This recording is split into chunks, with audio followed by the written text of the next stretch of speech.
Why the Sun and the Moon Live in the Sky by Elphinstone Dayrell.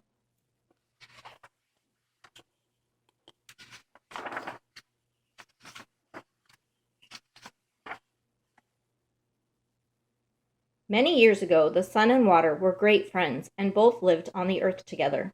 The sun very often used to visit the water, but the water never returned his visits. At last, the sun asked the water why it was that he never came to see him in his house. The water replied that the sun's house was not big enough, and that if he came with his people, he would drive the sun out.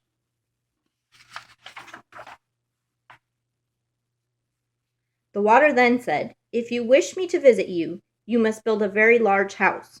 But I warn you that it will have to be a very large place, as my people are very numerous and take up a lot of room."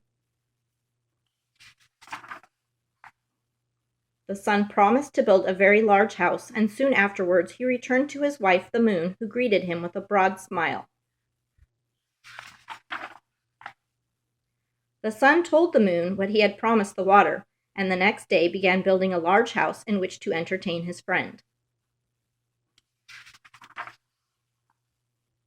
When it was completed, he asked the water to come and visit him.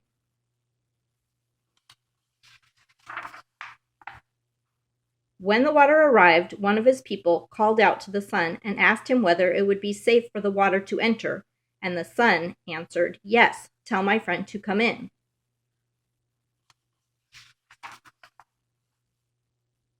The water then began to flow in, accompanied by the fish and all the water animals.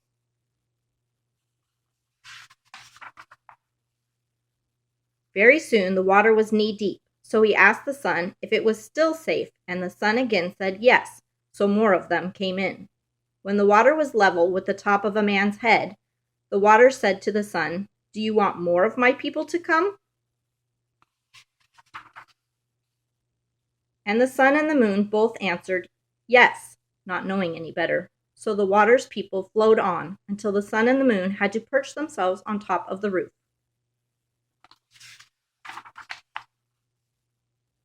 Again, the water addressed the sun. He received the same answer, so more of his people rushed in.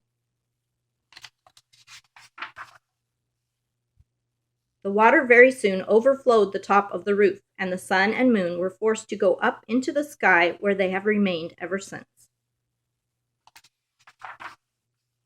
The end.